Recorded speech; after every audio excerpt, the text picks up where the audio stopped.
Eu sou Alessandra Michelin, sou médica infectologista e coordenadora do Programa de Controle de Infecção aqui da Unimed Nordeste. Hoje eu venho falar para vocês sobre deshospitalização, tendo essa como uma estratégia para que a gente possa manter a qualidade de assistência do nosso cliente e também auxiliar nossa cooperativa com custos, o que é importante no momento de crise. Eu separei 3 tópicos em especial: a deshospitalização nesse cenário de saúde hoje que nós temos, estratégias para deshospitalização segura, que eu tenho certeza que isso vai interessar muito aos nossos colegas, e custos associados à deshospitalização, o que também é muito importante para a gente manter a nossa cooperativa com qualidade na assistência. Quando a gente fala em qualidade de assistência, a gente fala em rapidez, eficácia e também em custo associado a essa assistência. Então eu trago agora a temática deshospitalização como uma possibilidade da gente estar ofertando para o nosso cliente uma assistência de qualidade em outros locais, não só no ambiente hospitalar, mas também no seu domicílio ou em outras estratégias de assistência. E como a gente pode fazer isso? Então, qualidade de tratamento também está ligada à deshospitalização. Quando a gente oferece para o cliente a possibilidade de fazer um tratamento tão bom quanto ele estava fazendo no hospital, seguro, eficaz, mas em outro ambiente, que é o seu domicílio. A necessidade do sistema de saúde, porque nós estamos cada vez com mais usuários, né, novas empresas também e usuários individuais, e nós temos necessidades de leitos hospitalares. Por mais que nós tenhamos novo prédio, novas propostas, né, de assistência para esses pacientes internados, nós sabemos que há uma escassez de leito por todo o nosso país. E diferencial no nível de cuidado vem porque, tendo um ambiente multidisciplinar para assistir esse paciente, por exemplo, no seu domicílio, como nós temos na assistência domiciliar, ele mantém a qualidade de assistência que ele estava recebendo no hospital num ambiente muito mais adequado, né? Quem não gostaria de poder fazer o seu tratamento não num ambiente todo muito restrito como é o ambiente hospitalar e com alguns perigos que ele oferece, mas no seu domicílio, né, no conforto do seu lar, mas mantendo a qualidade que a gente tinha recebendo no hospital, que a gente vinha recebendo no hospital. A Organização Mundial de Saúde, tanto ela quanto o CDC americano, que é o Centro de Doenças Infecciosas, eles lançaram nesse mês de novembro um programa de controle do uso racional de antimicrobianos. Então, a proposta é mundial de que a gente repense o uso de fármacos antimicrobianos, porque eles têm feito resistência na comunidade de uma forma absurda. E vocês têm visto que hoje em dia é muito mais complicado tratar paciente com antibióticos. Antigamente a gente dava antibióticos no consultório, né, internava no hospital e a gente tinha uma gama de possibilidades de antibióticos para serem utilizados no tratamento dos nossos clientes. Hoje nós temos cada vez mais bactérias multiresistentes com tratamentos muito restritos ou até sem possibilidade de tratamento, o que impacta em mortalidade.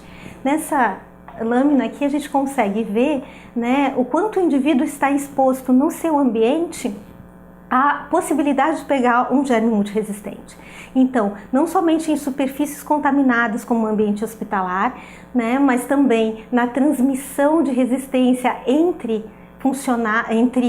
ambiente, né, para o paciente, através da mão das pessoas. A gente sempre fala em controle de infecção, na importância de lavagem de mãos, porque elas realmente, né, carregam tudo que tocam e com isso também carregam germes multiresistentes. Os ambientes hospitalares oferecem a pressão pelo uso de antimicrobianos na geração de organismos multiresistentes e eles são disseminados para a comunidade através na possibilidade de alta desse paciente que saia colonizado e que não haja uma orientação de como ele deve lidar com essa colonização no seu domicílio, até mesmo o que a gente recebe de água, de produtos líquidos ou mesmo de alimentos em que na fonte geradora também foi utilizado antibiótico. Hoje a gente sabe que tanto na indústria, quanto na agricultura e quanto na pecuária, a gente tem como conservantes muitos antibióticos, o que fazem com que a nossa flora intestinal não seja a mesma,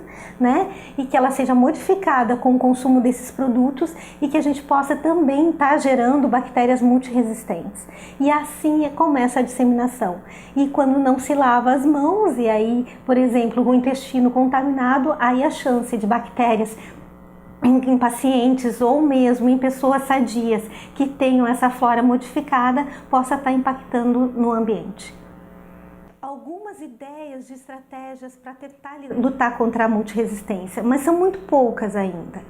Nessa lâmina a gente consegue ver uma estratégia implantada num hospital para tentar recuperar a sensibilidade da Pseudomonas aeruginosa a carbapenêmicos. Quando a gente, por exemplo, nessa situação, a gente usa muito carbapenêmico de forma empírica, a gente acaba gerando bactérias resistentes àquele carbapenêmico. O que foi a estratégia desse hospital, por exemplo? Foi utilizar um outro carbapenêmico que não fizesse pressão em cima de Pseudomonas, e aí, quando o paciente tinha Pseudomonas, ela voltou a ser sensível, que é o que a gente consegue observar. O aumento da utilização do uso do carbapenêmico nos últimos anos fez com que a quantidade de Pseudomonas, que é o vermelho, né, resistente a carbapenêmicos, diminuísse à medida que foi usado o ERTA. Como a gente sabe que o ertapenem não cobre Pseudomonas, a Pseudomonas não sofria a pressão daquele antimicrobiano, então ela continuava sensível a carbapenêmicos. Então esse é só um modelo de possibilidade de redução. Antigamente se fazia muito rodízio de antibióticos, por um tempo se usa tal fármaco, aí a bactéria volta a ser sensível e aí a gente pode usar, né, aquele antigo fármaco novamente. Hoje a gente não sabe que não funciona mais rodízio de antibióticos. O que funcionam são algumas estratégias para que a gente deixe aquela bactéria que não precisa sofrer pressão daquele antibiótico livre, para que no futuro a gente possa utilizar o antibiótico correto. Que foi a situação dessa estratégia de adequação de esquemas. Como eles começaram a perder todos os carbapenêmicos e eles tinham Pseudomonas na instituição, eles começaram a utilizar para outros tratamentos um carbapenêmico que não pegava Pseudomonas, para no momento que ela fosse necessário o tratamento dela, tivesse antibiótico com possibilidade de ser efetivo.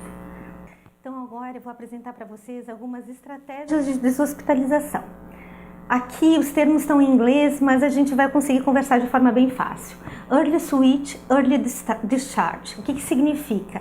Trocar rápido para poder mandar o paciente mais rápido para o seu domicílio, para que ele tenha alta, mas com segurança, rápida, mas com segurança. Uma outra estratégia de deshospitalização é fazer o home care, é utilizar essa modalidade de assistência domiciliar para continuar ou mesmo para fazer todo o tratamento do nosso cliente no ambiente domiciliar.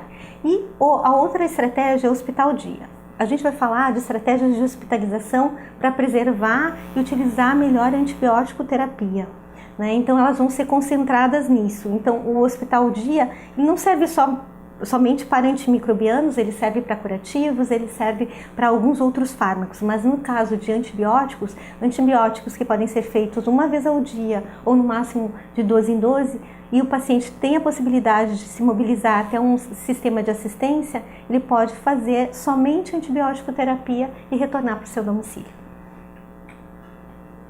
E será que elas são seguras? Bom, agora eu vou apresentar alguns trabalhos que comprovam que elas são seguras. Uma terminologia que se usa muito são step down, switch, follow on, sequential. O que significam esses termos? O step down é o descalonamento. Então a gente inicia com o antibiótico, vê o resultado da cultura, descalona e já pensa num switch para trocar para via oral. Quer dizer, em mais ou menos 3 dias ou 48 horas, se o paciente está tendo uma melhora com a medicação endovenosa, a gente já consegue passar ela para via oral. O switch a gente troca por um outro fármaco que represente mais ou menos o mesmo espectro, ou que eu tenho um antibiograma e que nesse antibiograma eu consiga ver que ele realmente é sensível também, o micro-organismo é sensível e eu consigo dar alta com qualidade. O sequential, ele já vem com a sequência, que era uma medicação EV, e aí eu passo para a mesma medicação via oral, né? E o follow-on é o segmento desse paciente. Então, eu tenho o switch como troca EV para oral e sequential a troca EV para oral mantendo o mesmo princípio ativo, quer dizer, tem que ser a mesma droga. Por exemplo, metronidazol. Metronidazol eu tenho a formulação dele EV e eu posso facilmente passar para terminar o tratamento via oral.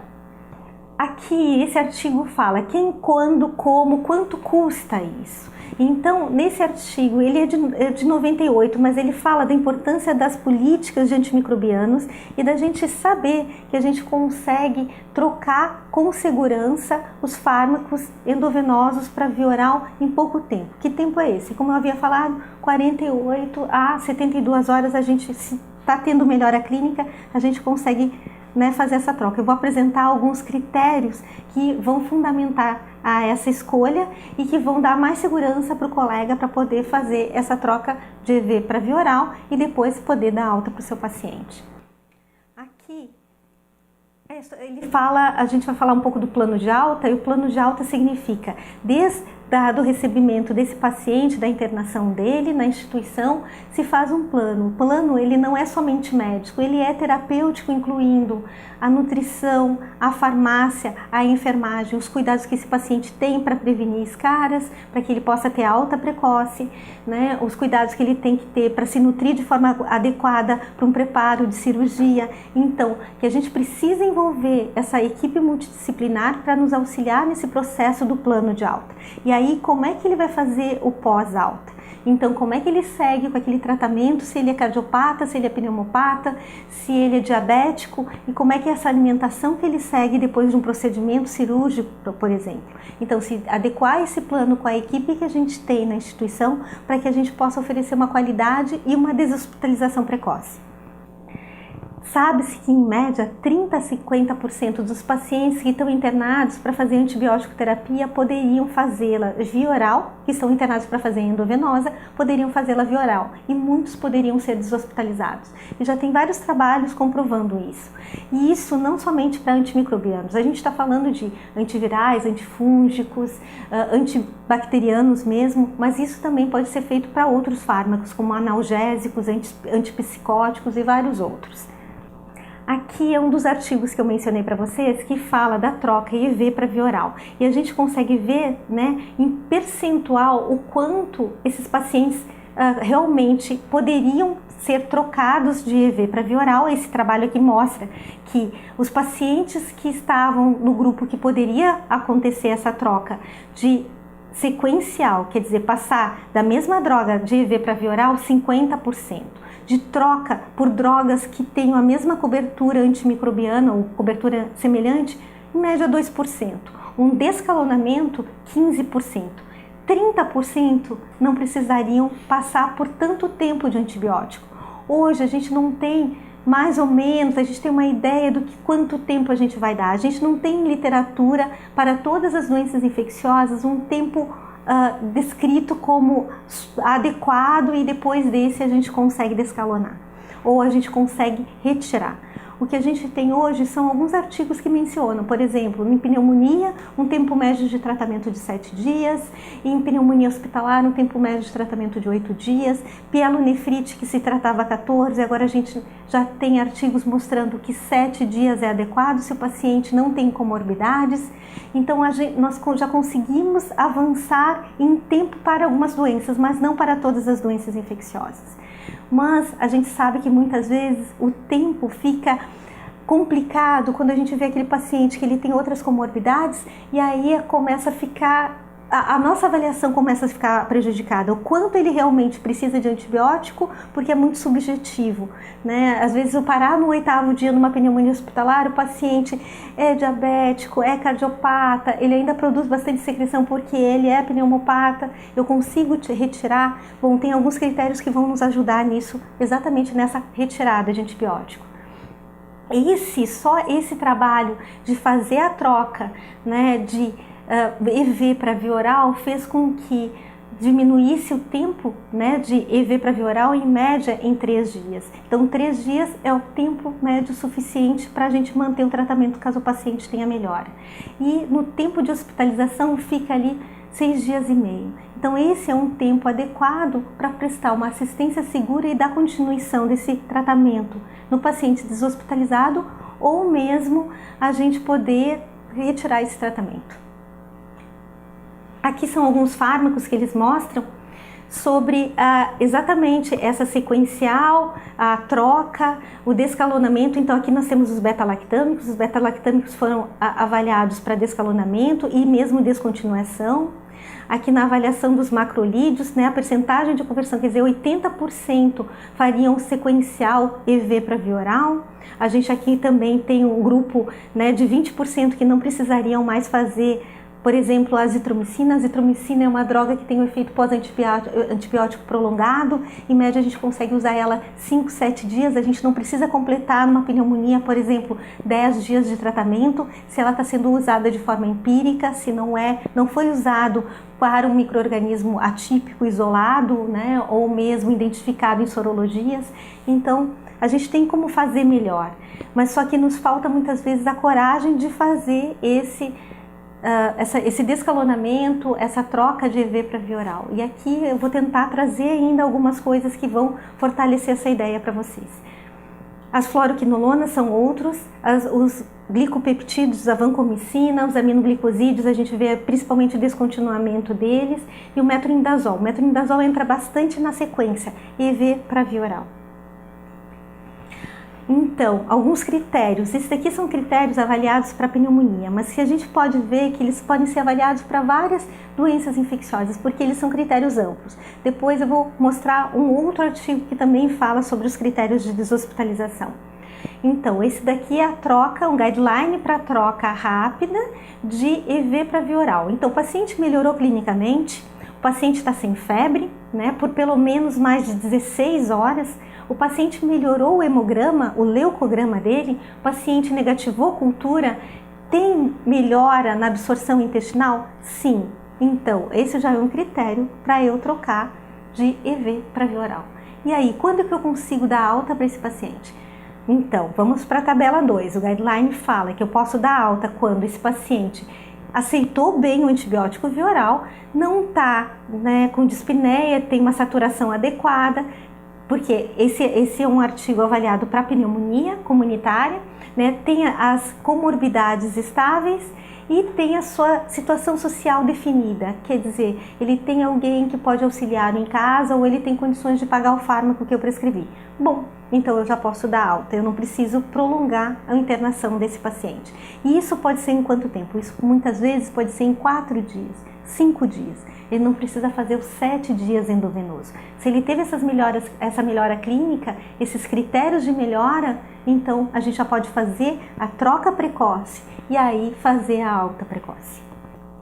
Esse é um outro artigo que também fala em critérios, e aí de um modo muito mais amplo, mas são muito semelhantes. A temperatura menor que 38, entre 38 e 36 por pelo menos 48 horas, quer dizer que ele não tem hipertermia nem hipotermia, não tem instabilidade hemodinâmica, ele teve uma melhora clínica, ele tolerar bem via oral, tanto fluidos quanto comida, ele não está usando sonda, né, mas ele pode estar usando sonda e receber alta com medicação ou alimentos por sonda ainda. Ele teve melhora do leucograma dele, ele teve melhora da proteína C reativa, quer dizer, ele teve normalização dela ou está em critério de melhora. É um paciente adequado para essa troca para medicamento via oral, quer dizer, ele consegue absorver, ele consegue engolir e ele não tem cirurgia programada em 24 ou 36 horas. Então, esse paciente eu posso trocar a medicação, o antibiótico que ele estava usando em V para via oral.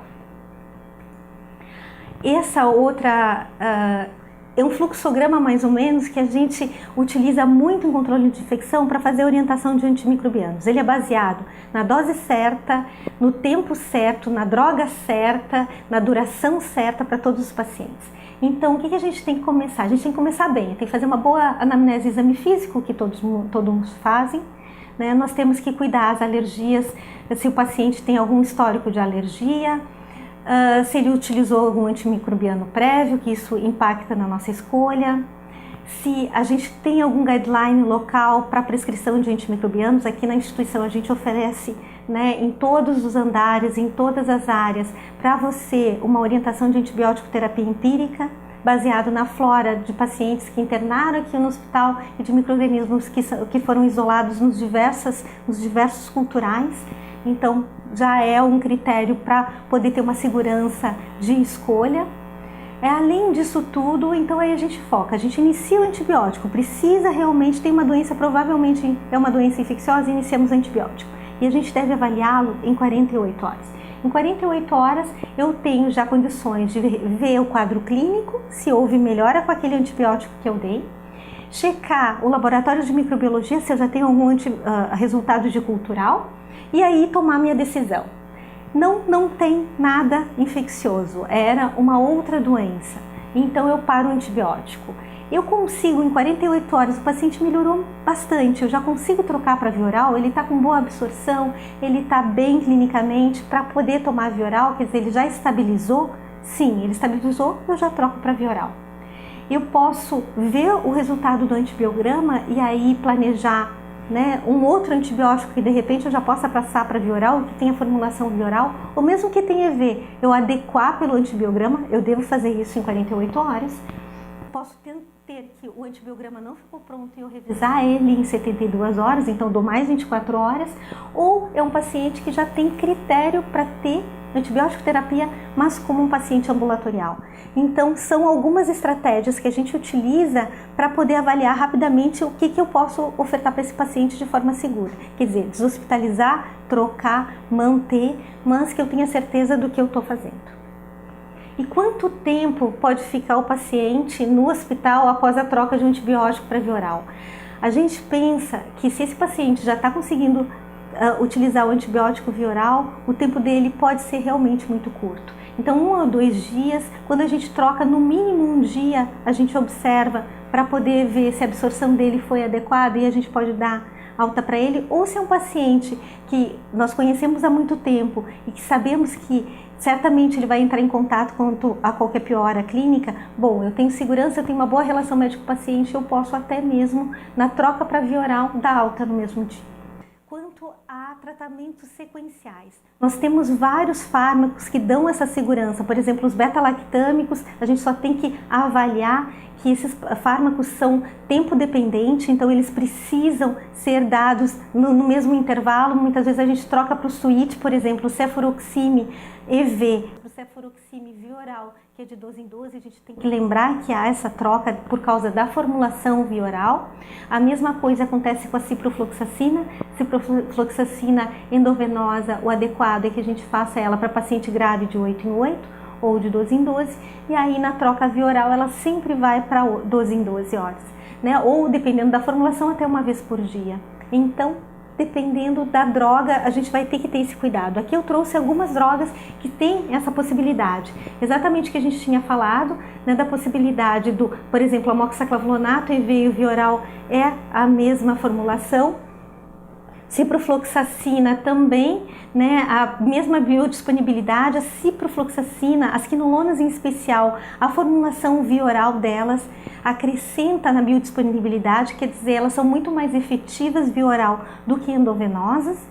A gente tem também essa mesma situação, só que ao contrário, por exemplo, com a ampicilina. A ampicilina endovenosa, ela, quando a gente passa ela para ampicilina via oral, pela absorção intestinal ela perde 40% da sua biodisponibilidade. Então algumas acrescenta, outras diminuem, mas a gente tem artigos como esse que salienta bem isso, que nos dá segurança de trocas que possam ser feitas. Aqui são alguns exemplos também, na tabela 2, de medicamentos que são EV e que podem ser trocados pela mesma formulação via oral. É bem sequencial. Alguns não precisam trocar o intervalo de tratamento. Então, eles têm a mesma biodisponibilidade de droga. Quanto à troca, quando a gente faz por fármacos até mesmo de classes diferentes, aqui a gente tem uma avaliação de uma quinolona e uma tetraciclina, então a gente tem avaliação para pneumonia comunitária. A gente não usa tigecyclina para pneumonia comunitária, que é uma tetraciclina, mas aqui nesse artigo eles avaliaram exatamente o uso, né, e na possibilidade de com 3 ou 4 dias a gente está conseguindo fazer esse switch com segurança.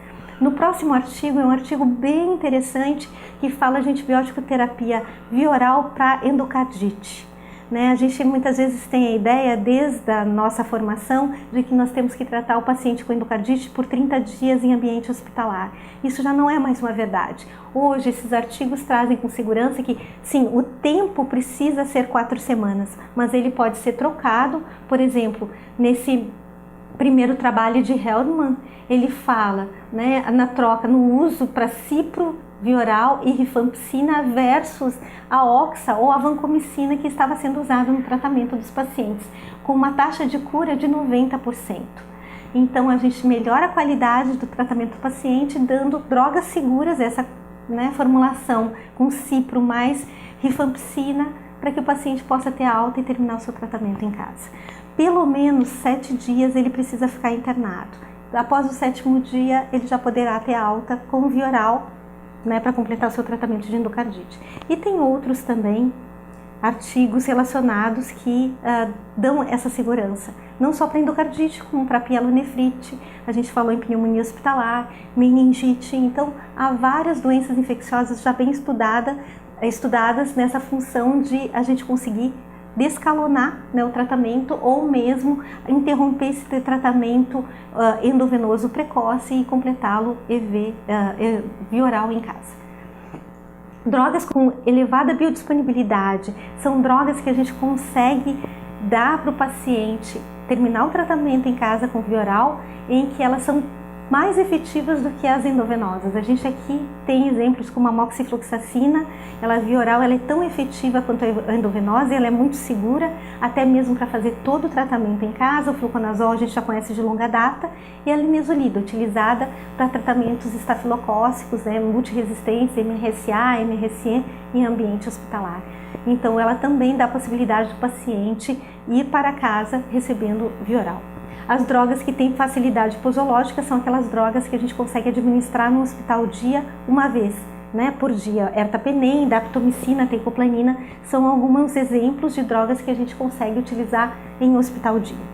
E quando a droga é cara, como é que fica o custo relacionado a ela? Eu trouxe um exemplo aqui sobre o uso de anfotericina B lipossomal e o uso de voriconazol, né, em pacientes hematológicos. Esse aqui é um estudo feito na Espanha e na Alemanha. Ele mostra uma taxa de sucesso semelhante, uma taxa de mortalidade semelhante quando utilizada anfotericina B lipossomal e voriconazol.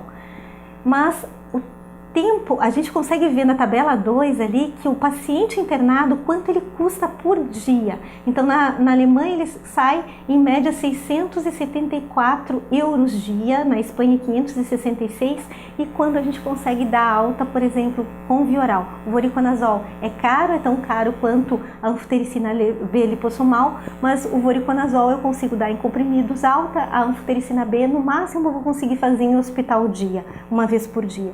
Então quanto impacta esse custo? Então, o paciente passa a custar 34 euros em média por dia. Isso é uma economia muito grande, né, para qualquer empresa, qualquer seguradora de saúde ou qualquer cooperativa de saúde. Aqui nesse próximo slide a gente consegue ver o custo. Então, o custo calculado em 2011, mas a gente consegue ver para o tratamento de 15 dias voriconazol, né, e comparando com a anfotericina lipossomal, e o diferencial de euros em que é gasto para um tratamento para um paciente em 15 dias, sendo o tratamento a primeira linha e a segunda linha de terapêutica. Então, quando a gente opta, por mais que seja caro o voriconazol, ele no custo final ele há uma economia, sendo para um paciente com internação de 15 dias ou internado por 10 dias. Isso também acontece com outros fármacos. Por exemplo, o linezolida é um fármaco caro, né, para a instituição, ele é mais caro endovenoso do que via oral. Toda vez que a gente consegue fazer essa troca, essa sequência para o via oral, ela é adequada, é uma droga com uma biodisponibilidade via oral muito segura, e aí a gente não tem o custo de internação e não tem o custo de administração. Então hoje a gente tem que pensar nisso, né, na ida para administrar, no uso endovenoso, tudo que está relacionado a esse uso endovenoso, a possibilidade de pegar um germe hospitalar e esse paciente ficar mais tempo. Então a retirada de catéter precoce é necessária, a retirada de sonda vesical precoce, sempre que possível, nós fazemos também para proteger o nosso paciente de pegar um germe em ambiente hospitalar. Mas quando a gente consegue ainda fazer esse switch para via oral, a gente não só, né, faz com que esse paciente tenha uma assistência mais segura quando dá para ele a possibilidade de um tratamento seguro em outra forma terapêutica, como deshospitalizando ele. Aqui a gente consegue ver nesse próximo slide também sobre, esse aqui foi um estudo feito por Christian Ekman e colaboradores, sobre vários hospitais europeus em que eles fizeram exatamente um estudo sobre esse switch precoce, quer dizer, a troca rapidamente, assim que possível, com em média 3 dias internado para via oral. E o quanto se economizou? Nós podemos observar na tabela 4, que é no segundo slide, relacionado a esse estudo, pacientes com oportunidades, e a gente vê que vários pacientes nos diversos países tinham a possibilidade de trocar do endovenoso para o via oral, né, eram elegíveis, e depois de elegíveis, o quanto foi na terceira coluna, a gente consegue ver, né, o custo salvo, quer dizer, o custo economizado por dias de internação. E aí a gente tem a possibilidade de ver, por exemplo, no menor custo foi 320 euros dia na Eslováquia e até 2.864 euros na França. Quer dizer, a economia, quando a gente consegue trocar para via oral e dar alta precoce para esse paciente, ela é muito impactante. A própria Cochrane, que vários colegas certamente leem os artigos, as meta-análises de resumo, né, que eles trazem através desses programas da Cochrane, e a gente consegue avaliar aqui, esse aqui fala sobre o plano terapêutico para alta precoce. E ele fala do benefício que todos os pacientes, independente de serem pacientes com doenças infecciosas, mas pacientes com doenças crônicas, né, assim que eles internam no hospital, ser feito um plano terapêutico em conjunto para que ele também receba alta com segurança, mas também não reinterne, né? Então, diminuiu muito a possibilidade de reinternação quando o paciente tem um programa planejado de alta. Utilizar a home care faz diferença? Faz muita diferença. A diária do home care ela é muito menor do que a diária de um paciente hospitalizado, né? Porque a gente perde em hotelaria, o que a gente gasta em hotelaria ele não é mais reportado, o que a gente gasta em assistência de alguns profissionais relacionados também, né? Não há necessidade, por exemplo, visita de psicólogo, visita de nutricionista. Então a gente tem um ganho em custo. Aqui eu trouxe algumas simulações de custos de home care e internação hospitalar. Então, por exemplo, um paciente masculino 59 anos pós-AVC, totalmente independente, que vai para a internação domiciliar. A diária dele em home care é 10% menor do que a diária dele no hospital. Quando a gente vai, por exemplo, para um paciente com sexo feminino, 94 anos, com BCP e delírio hipoativo, totalmente dependente, a diária dele passa a ser 80% menor que a hospitalar em assistência domiciliar. A diária de um paciente feminino, 96 anos, com insuficiência cardíaca e ITU de repetição, totalmente dependente, em internação domiciliar, a diária dele passa a ser 60% menor do que a diária no hospital.